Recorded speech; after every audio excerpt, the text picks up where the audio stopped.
हिमाचल प्रदेश के धर्मशाला डिस्ट्रिक्ट में एक बहुत ही सुंदर सा हिल स्टेशन है मैक्लोडगंज। और इन केस आप जाने का प्लान कर रहे हो तो फिर इन 5 जगहों को बिल्कुल भी मिस मत करना। पहले नंबर पे है ट्रियून ट्रेक।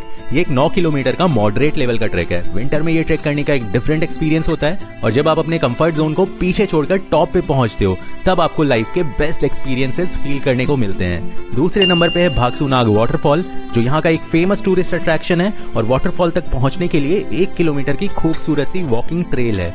तीसरे नंबर पे है नड्डी व्यू पॉइंट, जहां से धौलाधार रेंज बहुत ही पास से देख सकते हो और ये जगह सनसेट के लिए भी फेमस है। चौथे नंबर पे है सेंट जॉन चर्च, जो मेन सिटी में ही लोकेटेड है और यहाँ पे चारों तरफ देवदार के ऊंचे ऊंचे पेड़ हैं। पांचवें नंबर पे है यहाँ का मॉल रोड, जहाँ पे आप कैफे हॉपिंग, लोकल शॉपिंग और रोप वे से इस जगह का अमेजिंग एक्सपीरियंस ले सकते हो। इसके साथ मॉल रोड पे है दलाई लामा टेम्पल, जो आप विजिट कर सकते हो। इसके अलावा अगर आपको मैक्लोडगंज में कोई बढ़िया जगह पता है तो आप कॉमेंट कर सकते हो।